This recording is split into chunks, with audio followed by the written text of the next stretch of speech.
verse number 1 up to verse number 12. Ano po ba kayo? Amen. I will read verse number 1. You will respond in verse number 2 and verse number 12.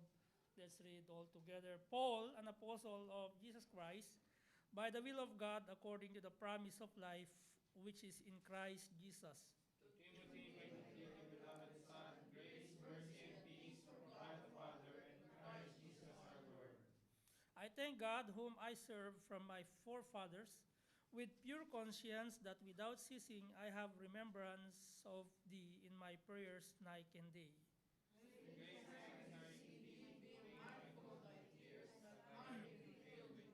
When I call to remembrance the unfeigned faith that is in thee, which dwelleth first in thy grandmother Lois and thy mother Eunice, and I am persuaded that in thee also. Wherefore I put thee in remembrance that thou stir up the faith of God, which is in thee and doing all my hearts. For God hath not given us a spirit of fear, but of power and of love and of a sound mind. Being beloved, therefore, in the name of the testimony of our Lord, nor me his prisoner, but be a partaker of the afflictions of the gospel according to the power of God. Verse number 9, who hath saved us and called us with unholy calling, not according to our works, but according to his own purpose and grace, which was given us in Christ Jesus before the world began. But is faith given manifest by the grace of our Savior Jesus Christ, who hath called his elect and hath brought life and immortality to the life with ourselves. Whereunto I am appointed a preacher and an apostle and a teacher of the Gentiles altogether, for the which cause I also suffer these things. Nevertheless, I am not ashamed, for I know whom I have believed, and I am persuaded that he is able to keep that which I have committed unto him against that day. Praise God upon the reading of his holy word. Let's pray. Father God in heaven, Lord, we thank you for this opportunity, Lord, that you have given to us to worship you and to praise your holy name in our midst, Panginoon. And I pray thee, Father, may you sanctify our lives, our hearts, and may the words that we are going to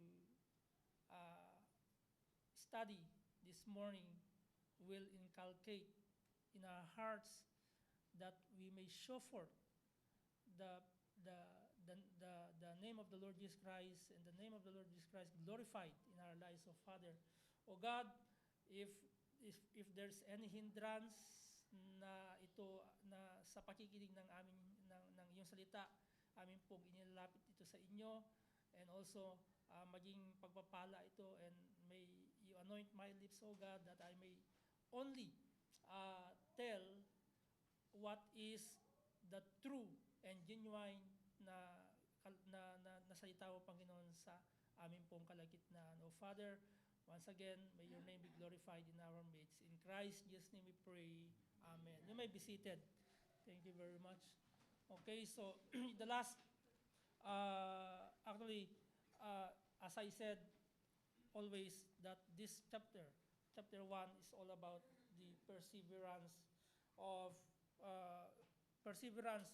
of the Christian in their service, because in this chapter we can see that Paul warned or encouraged Timothy regardless of the situation that they have doon sa nung panahon nila. That's why kung makikita nyo verse number 1 up to verse number 4, nandyan yung greetings ni Paul kay Timothy, and Paul remember how Timothy served the Lord, how Timothy served as a young pastor in the church.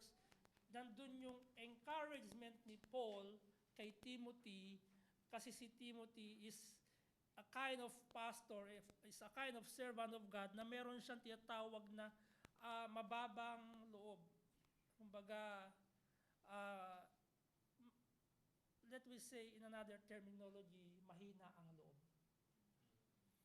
Sabihin, madali siyang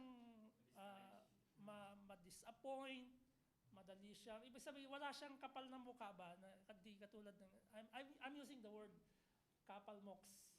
Diba? Hindi, ibig sabihin, yung talagang, ibig sabihin, tahimik lang siyang pastor, pero nandun yung encouragement ni Paul sa kanya. Okay? And then makikita po natin diyan, isa pa sa ituturo na ituturo sa atin ni Apostle Paul is that we should not be ashamed of the gospel. Huwag tayong mahiya o huwag natin ikahiya ang ebanghelyo ng Panginoong Hesukristo. And sometimes, just like Friday night, actually, ang kasama ko, lahat ay mga mahihiyain. Mahihiyain na nga yung pastor nila, mahihiyain pa rin sila. Wala. Well, I encourage the Brother Jimwell. Sabi ko, go. And together with Sister Maricon, punta kayo, may 4 na kaluluwa, sharean nyo dun. Di hinaya ako, nagpaikot-ikot muna ako, naghanap kami ni Mrs. na mabibingwit. Hindi namin sila maiwan dahil nga first and foremost, hindi nila alam yung lugar. At baka para silang hindi nila sabi ko, antayin na natin. So, lumapit ako. Nung lumapit ako, para siguro naramdaman ko, mas lalo siyang kinabahan ba. Kasi patingin-tingin siya sa akin Pastor, sabi ko, nagsalita na ako. So, during that time, salamat sa Panginoon, at least nag-open siya. At kasi, when I begin in my Christian life, ako po talaga napaka mahiyaing tao. Ako po ay mahina din yung loob ko. Hindi ako ganong ibig sabihin, hindi ako ganong ka-bold katulad ng ibang tao. Kasi siguro magkaiba tayo ng tinatawag na pagkatao. Mahiyain ako, ikaw malakas loob mo. I started when I'm napakamahiyain ko pag ako'y unang nagsonglid ako sa church, nangangatog nga ang tuhod ko Tapos yung labi ko, parang nangangatog din, hindi ko alam kung ano sasabihin ko. So, yun. Why? This message of Paul and encourage of Paul, not just to Timothy, but to all Christian. Okay? This is the reminders of Paul that lahat ng mga tao, mga Kristiyano, dapat hindi natin ikinakahiya ang ebanghelyo ng Panginoong Hesukristo. Why? Sapagkat ang ebanghelyo ng Panginoong Hesukristo is the power. Ano yun? Yung kapangyarihan sa ikaliligtas. Amen? I remember, ito yung favorite hymns ko nung araw, yung not before, kasi lagi inaawit sa church to Yung I know whom I have believed. Yes. And I'm persuaded that He is able to keep that which I've committed unto Him against that day. Okay? At isa pang pagpaalaala ni Paul, ni Apostol Pablo, kay Timothy, sa verse number 9, sinabi niya, who hath saved us. Yung salitang, nakita niyo, kausap ni Apostle Paul dito, at ang tinutukoy na Apostle Paul dito, mga Kristiyano. Saved. Tama yung salitang save, binanggit niya dyan. Okay?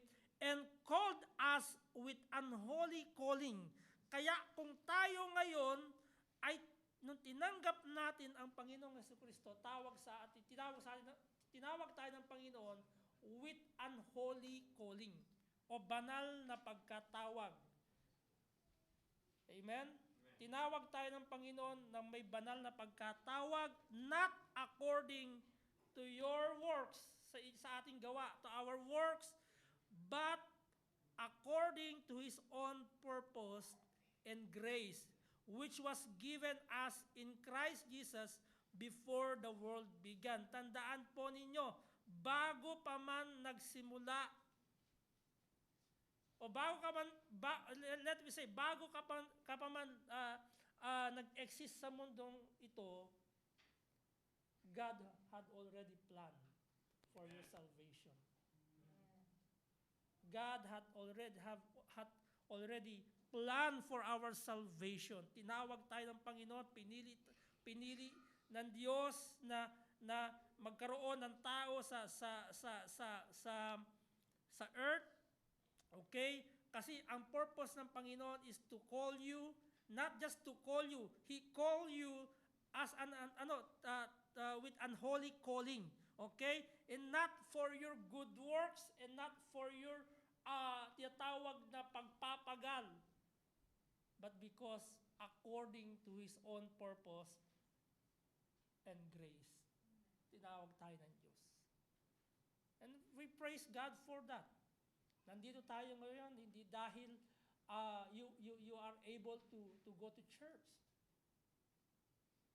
In fact, lahat tayo dito, buti na lang, wala tayong bisitang Naghanda pa naman ako, Sister Judith, ng English.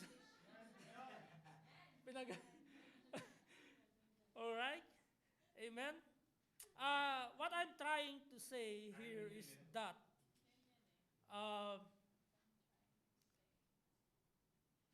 hindi tayo pumunta dito because of our good work, because of our works. Hindi tayo tinawag ng Diyos to sing in choir. Hindi tayo tinawag ng Diyos to share the gospel because of our ability, sa ating abilidad. Kundi tinawag tayo ng Diyos because of His own purpose and grace. Amen? Which was given us in Christ Jesus before the world began. Na dahil sa Panginoong Jesucristo. Okay, verse number 10, but is now made manifest by the appearing of our Savior, Jesus Christ, who hath abolished death. Antakin niyo yan, instead that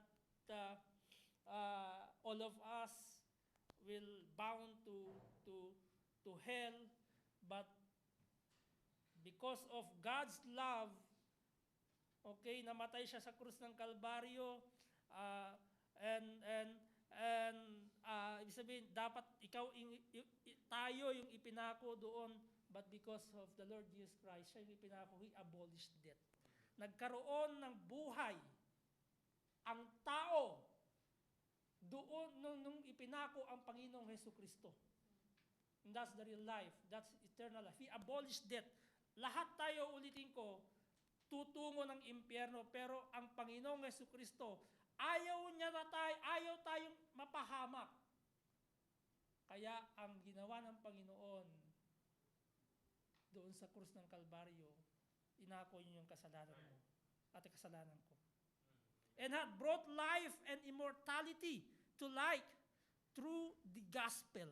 And what is that gospel? The death, the burial, and the resurrection of Christ. Yun yung tinatawag na dapat nating tinatawag na sampalatayanan. Siya ay namatay, okay? Bakit siya ay namatay? Dahil sa kasalanan natin. Inilibing. Ano yung simbolo ng pagkalibing? Okay?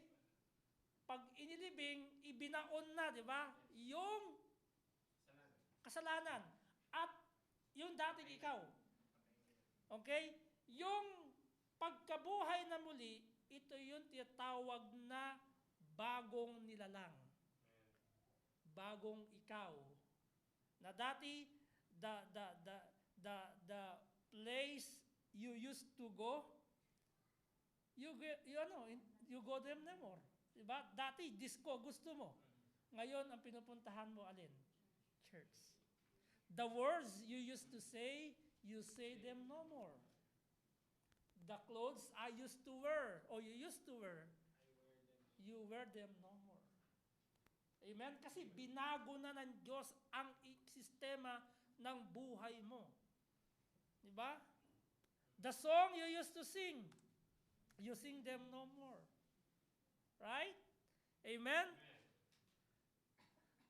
Verse number 11, whereunto I am appointed a preacher, an apostle, and a teacher of the Gentiles. When we talk about preacher, is another terminology is an herald.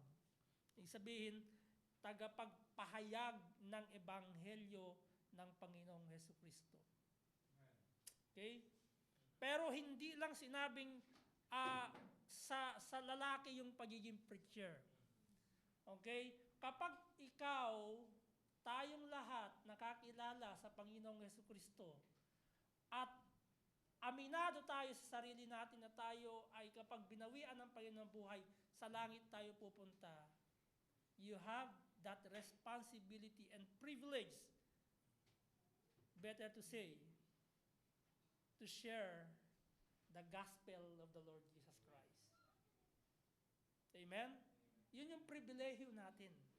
Gamitin tayo ng Diyos, a vessel unto honor. Alright? Verse number 12, at dito tayo hindi magtatapos ha? Okay? Mag-i-start. Alright? Amen? Sabi ng Apostle Paul dito, despite of difficulties, despite of afflictions, this is the declaration and confession of Paul to young Timothy. Ang sabi niya Paul kay Timothy, for the which cause I also suffer these things. Nevertheless, I am not ashamed, for I know whom I have believed, and I'm persuaded that He is able to keep that which I've committed unto Him against that day. Ano yung makikita natin dito na nais i-encourage ang encouragement ni Paul, not just to Timothy, again and again. Hindi lang ito kay Timothy. It's already written in the Bible. It is applicable to all of the Christian in our days. Ano yung tinutukoy ni Paul dito? For the which cause I also suffer these things. Ano ba yung cause? Why Paul suffer? Okay? I will use the word motive. What is the great motive of Paul when he encouraged Timothy? The great motive of Paul's life was the cause of the gospel. The cause of the gospel. This, unfortunately, is not the proper motive of many people today or many Christians today. Most of us is stimulated by earthly interests. As many churches in our days, meron tinatawag na iba ang motibo sa pag-attend ng church, iba ang motibo sa paghahayag ng ebanghelyo. Just like all the time I heard from many Christians that if they have what do you call this, crush, or meron silang crush ba, yung hinahangaan, ang sabi nung ilan, imbitahan mo sa church para para dun tinatawag na share ng gospel. I don't think so. That is a proper motive. Para lang maging kasintahan mo, gagamitin mo ang ebanghelyo. Is that right to tell about? No. It's not a proper motive. The cause here that Paul telling to Timothy is that what is the cause of his suffering? Look at your Bible. For the which cause I also suffer these things. Now, ang tanong sa ating mga Kristiyano ngayon, ulitin ko, we don't judge every Christian going to church or inside the church. Yung iba, earthly interest, hindi heavenly interest. Just like today. Okay, let me say, in another way. Today, what is your motive why you are going to church?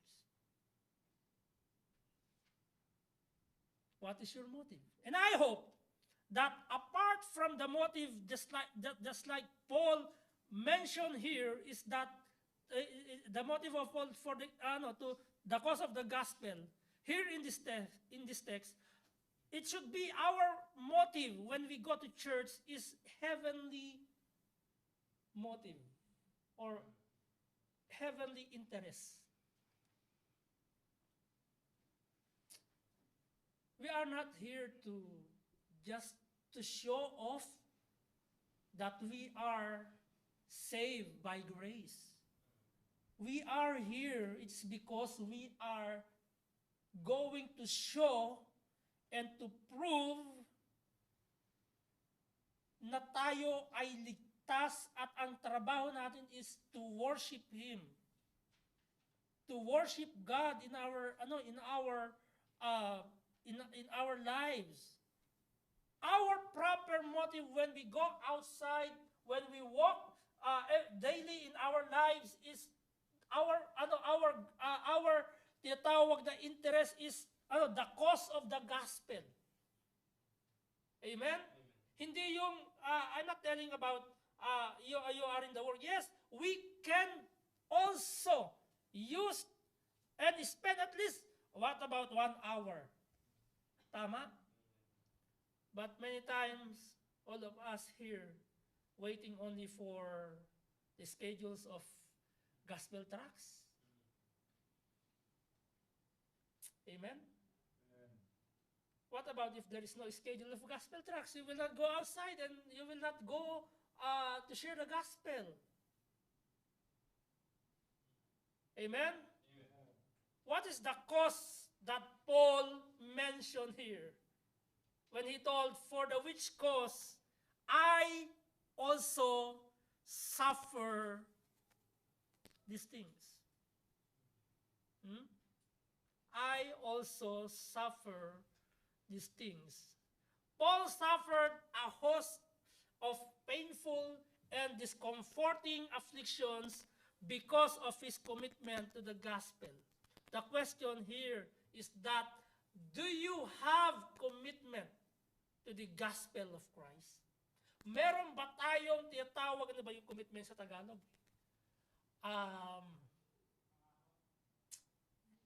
No, it's another, Ano yung commitment natin sa Ebanghelyo ni Kristo? Look, again and again, without someone, without committed missionaries, without committed preachers, without committed men of servants of God, all of us here will bound to hell. And that is sure. And we thank God because we have co-labor right there. Okay, even in the midst of their afflictions, still they are committed to the gospel, just like Paul. I also suffer. He is talking about afflictions when he's going to share the gospel, his commitment to the gospel. The truth here is that if we are committed truly to the gospel, we must also experience afflictions. But right then, kapag hindi natin, wala tayong affliction sa buhay, friends, brethren, might be, hindi mo pa pinapractice, o hindi mo pa ine-exercise, o wala kang commitment sa paghahayag ng Ebanghelyo. The question once again, where do you afflicted? Are you committed to the gospel or are you a gossiper only?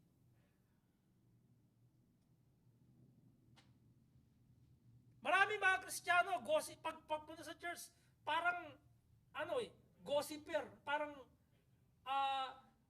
sabihin, pumupunta lang sa church, ang daming sinisita. Kaysa yung suot ni ganyan, ay ganon. Kaysa yung buhok ni ganyan, ay ganon. Amen? Instead of they are committed to the gospel, iba ang nangyayari. Nagiging gossiper tuloy. Amen? Did we spend some of our times to share the gospel? Did we spend some of our times, at least once a day, you are talking to someone about Christ, about the gospel in our daily walking? Or are we experiencing pain because of our wrong decision or wrong decision making? Minsan, suffering na sa inyo, hindi lang kayo nakasahod. That's called suffering. Sometimes, wala kang makain, that's you call suffering.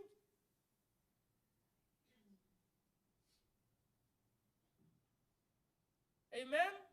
Sometimes nagkasakit ka, it is because of your, and you call that suffering.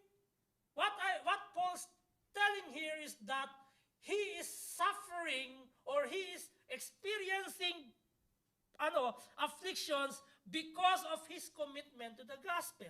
Now, look at your life right now. Are you committed to the gospel?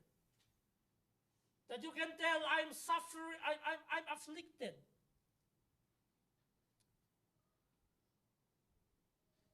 Amen? He's suffering first. Amen? Number one is Paul's motive. Okay? Our proper motive should be the cause of the gospel. And our suffering should be because of our commitment to the gospel. Amen? Nevertheless, look at your Bible. Nevertheless, in spite of all suffering Paul experienced from proclaiming the gospel, he remained true to the gospel message. Amen? Brethren, if we want to be a vessel unto God, if we want to be a vessel unto honor, let us stay true to the gospel. Manatili tayo doon sa tinatawag na ebanghelyo ng Panginoong Jesucristo. Huwag tayong mag-iba ng aral, huwag tayong mag-iba ng tinatawag na tutunguhan, kundi mag-stay tayo doon sa tinatawag na ebanghelyo ng Panginoong Jesucristo. Because Paul, when he said, for the which cause I also suffer these things, nevertheless, it means, kahit na anong mangyari, even afflictions buffeting me, sabi ng Apostle Paul, I will remain to the true gospel message. And what is that gospel message? Paul mentioned here. The death, the burial, and the resurrection of the Lord Jesus Christ. Yun yung magliligtas sa atin. What Paul says in Romans chapter 10 verse 9.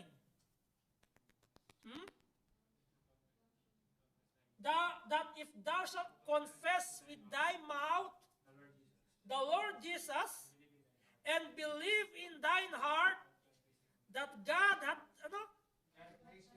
risen from the dead, what? Thou shalt be saved. Amen? Despite of Paul's suffering, okay,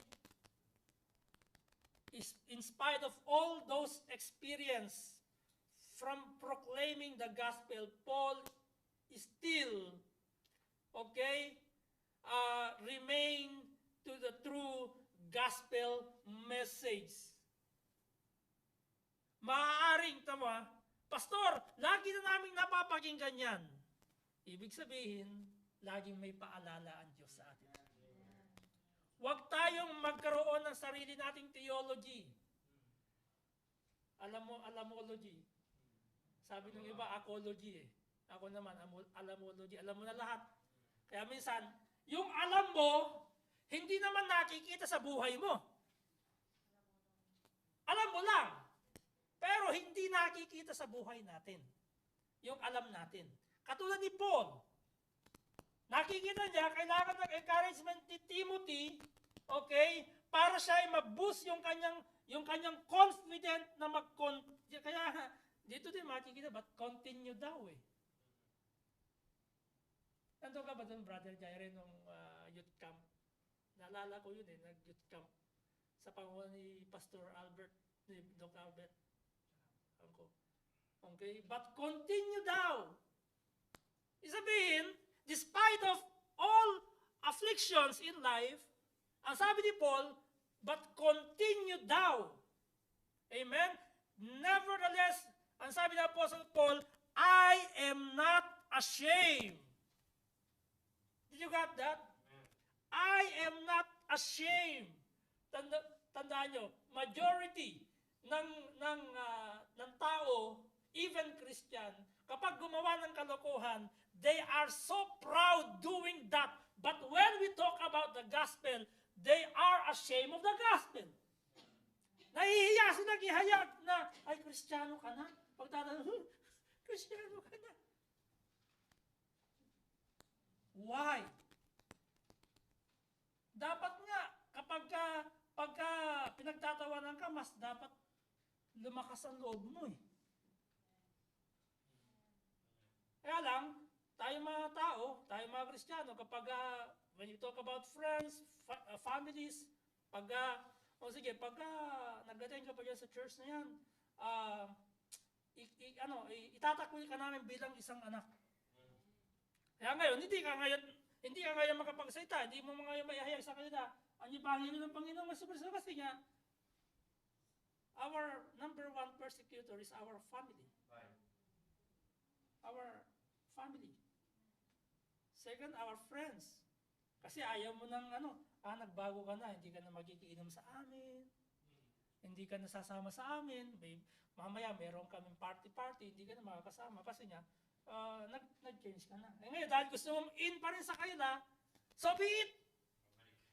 Diba? Hindi naman nakikita ng mga kapatiran, ng pastor, ng mga kapatiran. Remember, God is all-knowing.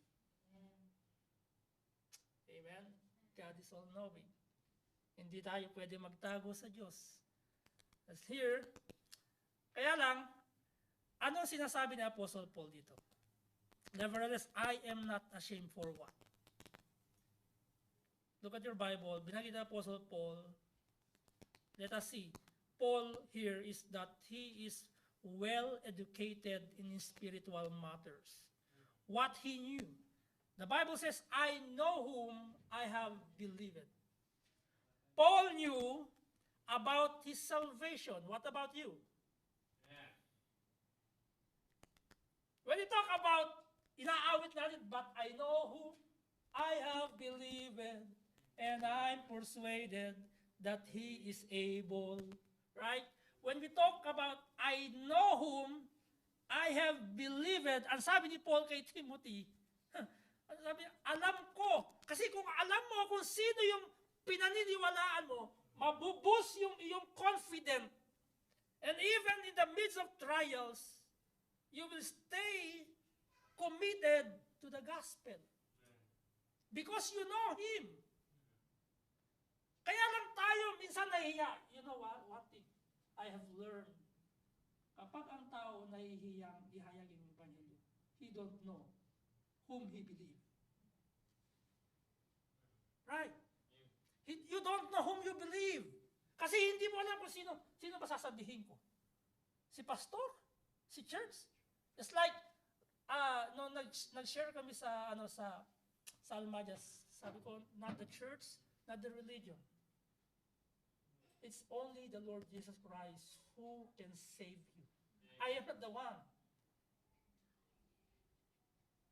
Jesus Christ is the one who can save your soul. Kaya we are more in the Bible. We should to share the gospel. That's why Paul encouraged Timothy, I know whom I have believed. Paul knew about his salvation. He knew Jesus personally. Why? He encountered in what? In the way of the mud. Damascus. When he is going to persecute the brethren. Right? Personally, nagkaroon ng encounter si Paul kay Jesus Christ. Did you encounter the Lord Jesus Christ in your life? People have gained much knowledge today in the world, or worldly knowledge. But many do not have the most important knowledge of all, the gospel. To whom you believe. Kaya sabi ni Apostle Paul, nevertheless, I am not ashamed of what? Sabi niya, for I know whom I have believed. Kaya hindi siya nahihiya kasi kilala niya kung sino yung sinasampalatayanan niya. Ulitin ko, kaya lang nahihiya ang mga Kristiyano kasi sino tinanggap mo? Si pastor. Ha? Ang baptist, ay naku po, hindi po nakakapagligtas ang baptist. Ang tanging nagliligtas na dapat mong kilalanin ng mainam sa buhay mo ay ang Panginoong Jesucristo. Marami mga, I do remember sino ba yung member ng ng Bigis ba yun? Mas kilala daw sila kaysa kay Panginoong Jesucristo. Ano nangyari sa kanya?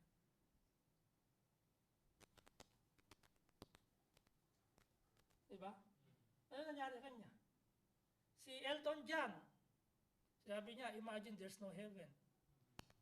Would you imagine sinasabi ng mga tao yun? In order for them to be proud of them, of their abilities. They have worldly knowledge, but they don't have knowledge about the Lord Jesus Christ. Are you with me, brethren? What you knew. Sino yung kilala nyo? Na kaya malakas ang loob ninyo. You know, I spoke to Jimwell, Brother Jimwell. Yes, I am a pastor. I am saved. Sometimes in my life, when I feel yung nararamdaman ko, nahihiya ako. That's the time na iniisip ko, si Jesus Christ, hindi siya nahiya. Mas lalo kung yung sarili ko, go. When the time I feel sick, that's the time I will go outside and share the gospel. Why? Kasi kung iisipin ko may sakit ako, iisipin ko nahihiya ako, ikukulong ako doon. You should to get out in that system. Amen? Kasi we should always know, we know whom we have to believe. Oh, I know whom I have believed. Amen? What is that faith of the gospel of Jesus Christ? Paul was well educated in spiritual matters. What he knew. Okay? I know whom I have believed. When he knew in this life, kilala niya, sa kanyang, nung siya'y naglilingkod, kilala niya, kaya nga ganun katapang si Paul to encourage Timothy kasi kilala niya kung sino yung ipinaglalaban niya, kilala niya kung sino yung inihahayag niyang ebanghelyo kasi kilala niya na si Jesucristo yung tanging Diyos na magliligtas sa kaluluwa ng tao. The idea, brethren, is this. We cannot know our eternal destiny in this life. Okay? If we cannot know our eternal destiny, it means it is an insult to God's character. Kaya maraming mga tao, pagka hindi na sa church, pagka kinausap mo, are you 100% when you die right now, you are going to heaven, Diyos lang ang nakakaalam. Or sometimes they answer, kasi matagal na akong hindi nag-church, kaya hindi ko alam eh. Or sometimes when they fall into sin, siguro hindi ako ligtas. Because they fall to sin. What a cruel God we have if God, He don't reveal the promise of salvation. Meron tayong cruel na Diyos. Tama. Pero, hindi yung natutukoy ni Apostle Paul dito, ipinaalam sa atin ng Diyos.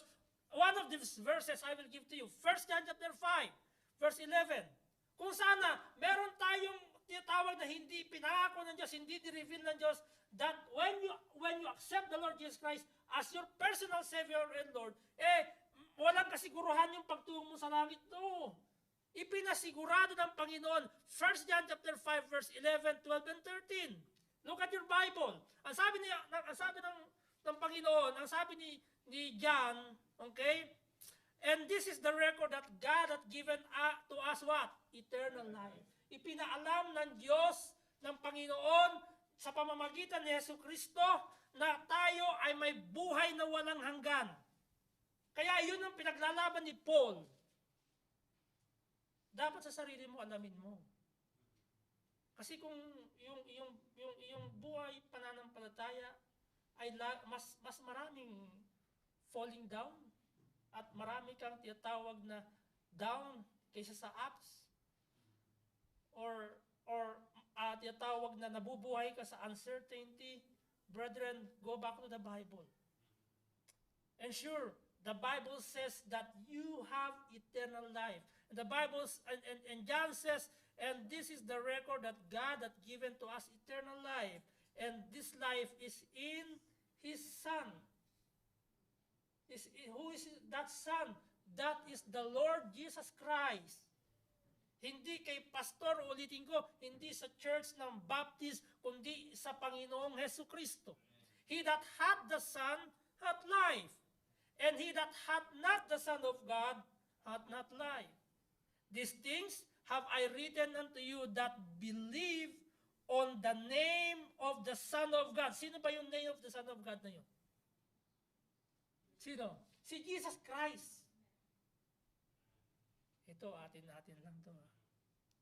Meron akong nakausap. Ano ba yun? Thailander, Indonesian. Sabi ko, nag-ano ako nagsishare ako ng gospel eh. And who is that the Son of God? Sumagot siya. Sino sinabi niya? Si Apollo Kibuloy. Nagtayuan yung aking balahibo. Si Apollo Kibuloy daw yung Son of God. Amen? Who is the Son of God na tinutukoy dito ni John? The Lord Jesus Christ. That ye may know, look at your Bible, that ye may know, kung saan sinabi ni Apostle Paul, that you are uncertainty know, uncertain, yung pagsabi niya, that you may not know now, that ye have eternal life. No! Ang sinabi ni Paul, ni John, that ye may know, that ye what? Have eternal life. And that ye may believe on the name of the Son of God. Malinaw na sinabi ng Bible at ni Apostle Paul, I know whom I have believed. Okay, what he knew. Okay, when he knew. Okay, when you knew that you have eternal life, the day that you accept Him as your personal Savior and Lord. And if you did that truly, sincerely in your heart, your name written in the book of life. Amen?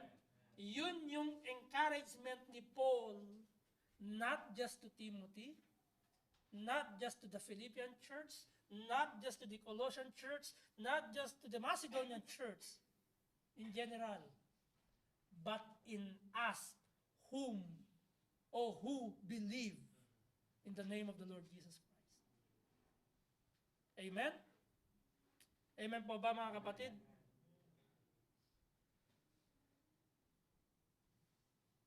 Kaya yung binanggit niyan ni Apostle Paul, whom it refers to the Lord Jesus Christ, there is one Savior, and that is Christ. Kasi binanggit niya, whom I have believed. Okay? This was a faithful message of Paul. Huwag natin tanggalin yung Jesus Christ sa paghahayag ng Ebanghelyo. Very important. Magiging nonsense yung ating mga ginagawa if we doubt the name of the Lord Jesus Christ. Amen? What Paul's stand here is that I have believed. Paul believed the gospel. He practiced what he preached. He practiced what he heard, or what he heard on the road of Damascus. The great persecutor Paul, the great persecutor of the gospel, became a convert, a believer of the gospel. What we have been received and believe that we should be walk daily. Kung ano yung narinig natin ngayon, at kung ano yung tinanggap natin, that is the Lord Jesus Christ, yun dapat yung ating nilalakad araw-araw sa buhay natin. Kaya lang minsan, as I said, this is the disadvantage.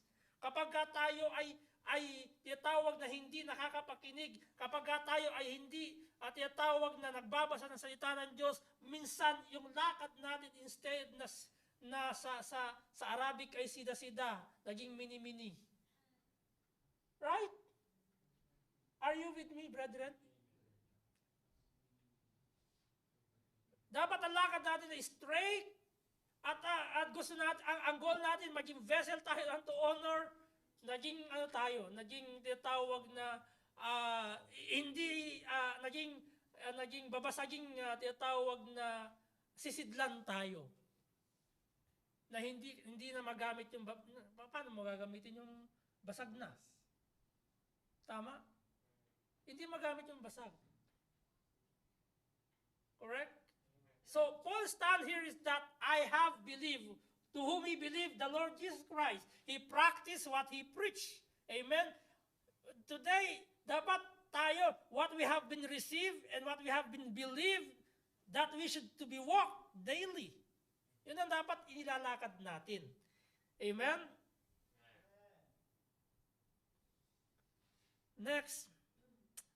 Nevertheless, I am not ashamed, for I know whom I have believed, and I am persuaded that he is able to keep that I have committed.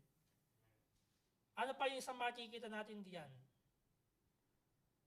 Paul was absolutely convicted about his beliefs. He was not straddling the fence. He knew what he believed and was dogmatic about it. Yan ang pinaglalaban natin. You cannot afford to be anything but sure regards to the most important issue in life. Okay? Nagkaroon tayo ng tinatawag na we are sure or we are persuaded.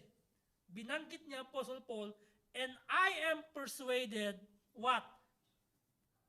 Nandun yung security. He is boasting, is confident, na sure siya sa sarili niya. Kasi binanggit niya, able to keep that which I have committed against that day. This speaks of the security of salvation. Sino ang nagsisecure? Panginoon. Okay? Pero meron tayong tinatawag na responsibility. What is our responsibility? Amen? To commit ourselves to the gospel. To be faithful to commit ourselves to the gospel. Amen? Kasi ang Panginoon na nagkikip eh. John chapter 10, verse 27, 28. Diba? Sino nagkikip? Panginoon. Kung ang Panginoon na nagkikip, kaya nga malakas ang loob ni Apostle Paul, able to keep that which I have committed unto him against that day. Why? Makikita po natin dito. Okay? I have 2 more. Hindi 2 more ha. Baka masabi may 2 more si pastor. Na misinterpret pala ako. Okay? Let us see here the word able, the power for the security. Christ is able to keep one safe. Okay? The idea that we cannot be saved and lost, yung bang we can be saved ngayon, tapos mawawala yung ating tinatawag na kaligtasan, insulto yun sa kapangyarihan ng Diyos. Alam niyo ba yun? Kaya the moment that you are telling that you are Christian, and then after a while, you are lost, okay? Insulto yun sa Panginoon. Kaya wag nating insultuhin ang Panginoon sa pamumuhay natin bilang isang mananampalataya. Are you with me? Hindi lang tayo not just Christian in words. Okay? We should to show off or to show Jesus Christ in our life. Amen? Because He is the one who keep our salvation. Of course, you are being irresponsible if you are telling right now, Pastor, I don't really, aminin mo sarili mo. And we have a lot of verses in the Bible na magpapatunay na kapag tinanggap natin ang Panginoong Jesucristo, ang kaluluwa mo sa langit pupunta. We have a lot. Amen? Pangalawa, the permanence of the security against that. Salvation is permanent. Ulitin ko, salvation is permanent. Hindi nawawala. To stay safe until that day means you are permanently safe. Amen? Ulitin ko bilang pagtatapos. Kung ang sinasabi ni Apostle Paul kay Timothy, for this cause, I also suffered nevertheless, for I know whom I have believed. Tayong lahat individually, kilala dapat natin kung sino yung pinupuntahan natin dito. Uulitin ko, pumupunta kayo dito hindi sa pagkain. Pumupunta kayo dito hindi dahil kay pastor. Pumupunta kayo dito hindi dahil sa crush ninyo. Pumupunta kayo dito hindi dahil sa pinagpipray ninyong babae o lalaki. Pumupunta kayo dito hindi dahil para magpa-check ng attendance. No. Pumupunta kayo dito because you know whom you have believed. And that is the Lord Jesus Christ. Amen? Hindi sa attendance. Dapat kilalanin natin ng mainam if you don't really yet assured of your salvation. Maybe this is the right time. Every eye closed, every head bowed. Let's go to God and pray. Despite of the afflictions of Paul, he boldly encouraged his dear son in faith, Timothy.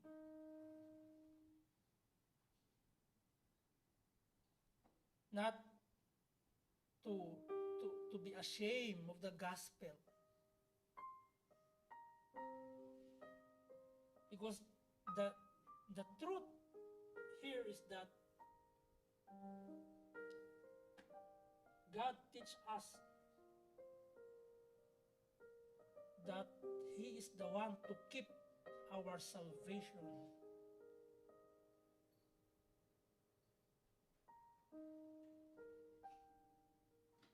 Unto the end. Hanggat nabubuhay ka pa dito sa lupa, temporary. You already possess the blessing for the eternal life. When you accept Him as your personal Savior and Lord. That was Paul's message to every believer. Yes, meron tayong mga tinatawag na pagkakataon na nahihiya tayo. You know what, brethren? The moment na dapat tayo ay na-feel mo nahihiya ka, ask God na palakasin ang loob mo na mas dapat maging bold ka to share who is Jesus is in your life. Yes, lahat tayo may pagkakataon defeated tayo in our Christian living. But then again, this is the encouragement. If you know right now to whom you have believed, you are persuaded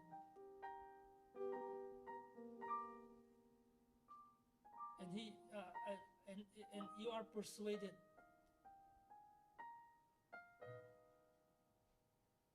na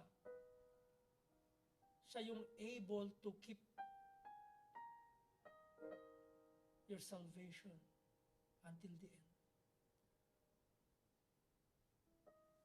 Kung ikaw naman ay gusto mo masigurado sa pagkakataon na ito, Pastor,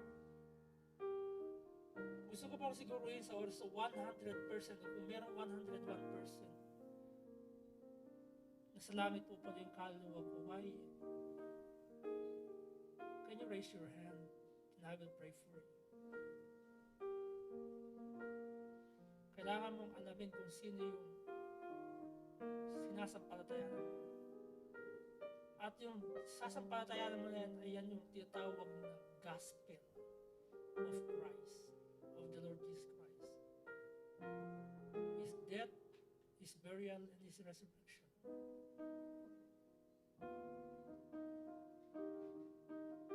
And the Bible says, these things have I written unto you, that believe on the name of the Son of God, and that ye may know that ye have eternal life. Salamat po, Panginoon, sa gabing ito, o sa araw na ito, sa umagang ito. Sa pagkakataon that Paul, in this epistle, or encouragement to Timothy, not just to stir up the gift, and also he want to encourage him to be confident, not to ashamed of the gospel of the Lord Jesus Christ. Na Panginoon, na sa panahon namin ngayon, mas marami pa mga Kristiyano hindi binabanggit ang ebanghelyo ng Panginoong Jesucristo. We are not, hindi po kami nagdi-disagree, dadalhin nila sa church at ipapasolving. In fact, lahat po kami, Panginoon, responsible dapat na pag dinala na namin sa church, dapat na-witnessan na po along the way or doon kung kailan namin damit. O Panginoon na makapangyarihan sa lahat. Tulungan niyo po kami. Uuwi kami sa aming mga tahanan, mamayang gabi, na nabus yung aming confident because we know whom we have believed. That is the Lord Jesus Christ who died on the cross for me and for them. Salamat muli, Panginoon. May you continue to bless our fellowship as we end up this worship service. All glory belongs to you only. All honor belongs to you only. In Christ Jesus' name we pray. Amen. Magandang tanghali po sa inyo lahat. I hope lahat po tayo na-bless. At welcome sa ating bisita kay